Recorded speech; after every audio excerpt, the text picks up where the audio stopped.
Sự ra đời Đức Phật Thích Ca Mâu Ni. Vào năm 623 trước công nguyên, tại vương quốc Ca Tỳ Na Vệ, nay thuộc nước Nepal, đức vua Tịnh Phạn thuộc quý tộc Thích Ca kết hôn với hai chị em là hoàng hậu Maja và em gái của bà. Đức vua tuổi đã cao nhưng chưa sinh được con nối dõi. Vì vậy, cả triều thần đều nóng lòng thỉnh cầu đức vua và hoàng hậu hạ sinh thái tử để nối dõi ngôi vị. Một ngày nọ, sau buổi lễ các vị tinh tú, hoàng hậu tổ chức bố thí cho người nghèo. Sau đó bà hồi cung nghỉ ngơi. Trong giấc ngủ, bà mơ thấy một luồng ánh sáng trắng mỹ diệu chiếu rọi vào bà. Và từ luồng ánh sáng đó xuất hiện một con voi trắng vô cùng thanh khiết với 6 chiếc ngà, vòi ngậm một bông hoa sen tươi đẹp, cưỡi mây từ trên bay xuống và chui qua hông bên phải, hòa tan vào cơ thể của bà. Sau đó, hoàng hậu thấy một hương thơm rất kỳ lạ thoang thoảng và bà tỉnh giấc. Khi tỉnh dậy, hoàng hậu liền kể lại chuyện giấc mơ cho đức vua nghe. Vua nghe xong cho mời các nhà hiền triết đến hỏi chuyện. Họ đều nói rằng đó là điềm lành, báo hiệu hoàng hậu sẽ thọ thai một hoàng tử và sẽ sinh ra một vĩ nhân. Và quả nhiên sau đó hoàng hậu mang thai sau bao ngày tháng mong chờ. Tại Ấn Độ cổ có tục lệ, người con gái đến thời kỳ sinh nở phải về cha mẹ để sinh con, và hoàng hậu Maja cũng không ngoại lệ. Hôm ấy, vào ngày 8 tháng 4 năm 624 trước công nguyên, một ngày trăng tròn theo lịch Ấn Độ, trên đường từ thành Ca Tỳ Na Vệ trở về quê mẹ sinh con. Khi đang dạo bước trong lâm viên Lâm Tỳ Ni, bà vừa định vịn tay lên hái cành hoa thì ngay lúc ấy hoàng hậu trở dạ. Chim trong vườn hót líu lo, muôn hoa khoe sắc, mây bay vần vũ, nhạc trời ngân vang. Hoàng tử đã được hạ sinh đến cõi trần một cách nhẹ nhàng. Thật kỳ lạ, khi vừa chào đời, hoàng tử liền bước đi 7 bước, và mỗi bước chân nở ra một đóa hoa sen để đỡ chân ngài. Hoàng tử nhỏ được đưa về kinh thành ngay đêm hôm đó, và 5 ngày sau, hoàng tử được đặt tên là Tất Đạt Đa, nghĩa là thành tựu. Sau khi sinh hoàng tử được 7 ngày, thì hoàng hậu Maja đột ngột qua đời. Hoàng tử được dì ruột cũng là hoàng hậu nhận nuôi với sự yêu thương và chăm sóc hết mực. Tin hoàng tử ra đời lan truyền khắp vương quốc. Rất nhiều nhà thông thái đã đến gặp mặt và cầu chúc cho hoàng tử mới sinh. Trong số đó có A Tư Đà, vốn là thầy dạy học cũ của đức vua. Ông là một người tu hành khổ hạnh đã đạt nhiều thành tựu. Nhà vua cảm thấy rất vinh dự bởi chuyến thăm của đạo sĩ A Tư Đà, nên cho người đưa hoàng tử đến bên vị đạo sĩ để tỏ lòng tôn kính. Vừa nhìn thấy hoàng tử Tất Đạt Đa, ngay lập tức A Tư Đà quỳ sụp xuống. Ông rất kinh ngạc chắp tay tâu với đức vua rằng: Tâu bệ hạ sinh được một hoàng thái tử đặc biệt, có đủ 32 hào tướng và 80 vẻ đẹp. Con người này nếu sống tại gia sẽ là một bậc luân thánh vương trị vì hết cả 4 châu thiên hạ. Còn nếu làm xuất gia thì sẽ tu hành thành Phật cứu độ chúng sinh. Rồi ông cười sung sướng, sau đó khóc. Vua lấy làm lạ liền hỏi: Tại sao nhà ngươi lúc cười lúc thì lại khóc? Ông A Tư Đà tâu: Tâu bệ hạ, tôi cười vì tôi mừng cho vua, cho đất nước có được một thái tử anh minh. Nhưng tôi buồn, tôi tủi phận vì tôi già quá rồi, không thọ được sự giáo dưỡng của vị thái tử này. Thái tử càng lớn càng đặc biệt. Tất cả những tinh anh tuấn tú được phát lộ ra, sức khỏe căng tràn, thông minh xuất chúng, cả văn võ và trí tuệ đều không ai sánh kịp. Học thầy nào cũng chỉ thời gian ngắn là học hết quyền thuật chữ nghĩa. Đồng thời, tâm hồn thái tử cũng rất nhạy cảm, từ bi, thương người và quý vật.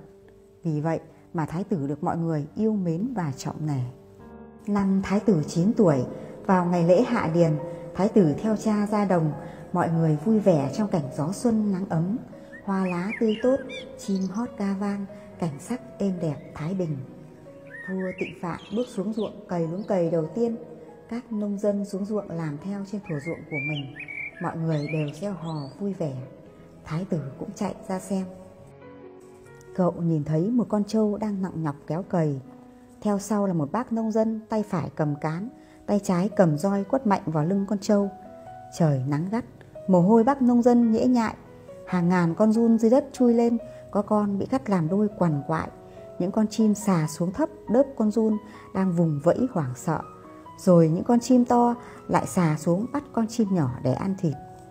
Sau một hồi quan sát, thái tử vừa mệt vừa chán nản, tìm đến một gốc cây diêm phù, ngồi xếp chân và nhắm mắt chiêm nghiệm.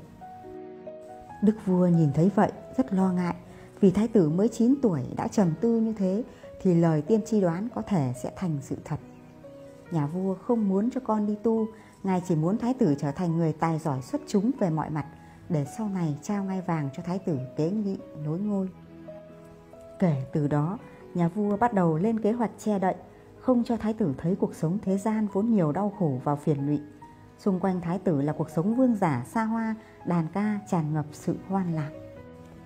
Năm thái tử 16 tuổi, vua muốn giữ chân ngài nên đã chọn cho thái tử công chúa Gia Du Đà La, một công chúa nước láng giềng đẹp người đẹp nết.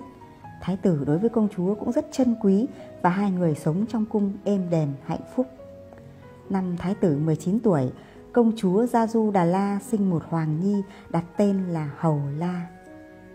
Nhưng đến một ngày, thái tử mong muốn được nhìn tận mắt cảnh quan vương quốc.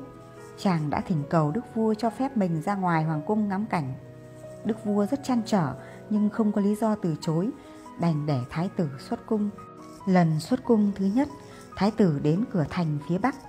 Ngài thấy một ông lão già chống gậy, thấy ông cụ già nhăn nheo, râu tóc bạc phơ, chống gậy, còng lưng. Ngài lấy làm lạ liền hỏi người đánh xe của mình tên là Sa Nặc. Sa Nặc cho biết đó là một người già và thái tử rồi cũng già giống như vậy. Thái tử nghe xong cho xe quay về cung. Lần thứ hai, thái tử đi ra phía cửa đông và nhìn thấy bên đường một người nằm cạnh vũng máu đờm và ho sụt sụ. Sa Nặc giải thích cho thái tử đó là người bệnh và thái tử cũng sẽ bị bệnh khi về già. Thái tử lại trầm ngâm và cho xe quay về. Lần thứ ba, thái tử đi đến cửa thành phía nam. Lần này, ngài nhìn thấy 4 người khiêng một cái cáng. Bên trên có một người nằm phủ khăn trắng. Thái tử hỏi: Họ đang làm gì đấy? Sa Nặc tâu: Tâu thái tử, đây là một đám tang. Họ đang đưa người chết này ra chỗ hỏa thiêu đấy.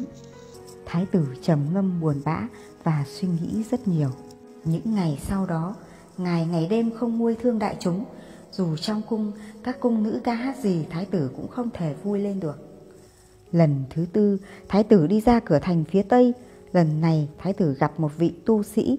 Thái tử đến gần và hỏi: Ngươi đang làm gì đấy? Vị tu sĩ trả lời: Tôi là tu sĩ. Thái tử lại hỏi: Tu sĩ để làm gì? Tu sĩ đáp: Tôi đi tu. Tôi làm tu sĩ để dứt bỏ tất cả phiền não, đau khổ của cuộc đời. Tôi mong cầu giải thoát cho tất cả mọi người khỏi những đau khổ, phiền não, vì tôi thấy cuộc đời này đau khổ và phiền não lắm. Khi ấy, thái tử giống như có một cái gì đó chạm vào trong tim của mình. Toàn thân thái tử chấn động, giống như tiền kiếp ngài đã ấp ủ vậy. Ngài đã nói: Đúng rồi, đây sẽ là con đường ta sẽ đi. Thái tử cảm ơn vị tu sĩ và nói với Sa Nặc đánh xe về.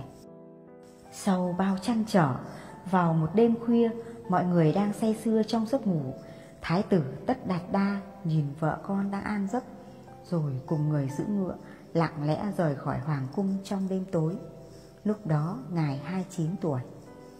Sáng hôm sau, khi đã vượt qua sông Anoma, ngài dừng chân trên bãi cát, dùng thanh kiếm sắc bén của mình tự cạo râu, tóc, xong trao áo mũ và kiếm cho Sa Nặc đem trở về trình vua. Ngài khoác vào mình tấm vải vàng cam làm áo, tự nguyện sống đời tu sĩ và chấp nhận đời sống thiếu thốn vật chất. Trong hành trình, ngài đã tìm học đạo với đạo sĩ Kalama, Uddaka và nhanh chóng học được những gì đạo sĩ đã đạt. Từ một thân hình cường tráng khỏe mạnh đã dần trở thành một thân hình chỉ còn da bọc xương, nhưng vẫn chưa thấu đạt chân lý. Sau đó, ngài quyết định đến vùng ngoại thành Vương Xá nước Ma Kiệt để tự tu tập một mình. Nơi đây có dòng sông mát, cây cối xanh thắm, hoa lá tốt tươi. Đi đến gốc cây bồ đề lấy cỏ làm nệm, ngồi thiền định. Ngài thề nguyện rằng: Nếu không đạt chân lý thì dù thịt nát xương tan, ta cũng không rời khỏi chỗ này. Ngài đã liên tiếp trải qua nhiều gian nan thử thách về nội tâm, tham, sân, si, mạn, nghi, vân vân. Rồi sau phải chiến đấu với ngoại cảnh thiên ma, dùng đủ mọi tà pháp hòng cản trở Ngài. Nhưng rốt cục Ngài chiến thắng cả nội tâm lẫn ngoại cảnh, tâm trí được yên ổn trong thiền định. Đến đêm thứ 49, Ngài chứng túc mệnh minh và lậu tận minh, thấy rõ tất cả các đời quá khứ, thông tỏ mọi việc trong thế gian, biết rõ ngọn nguồn của cuộc sống và cách giải thoát cuộc sống khỏi mọi khổ đau.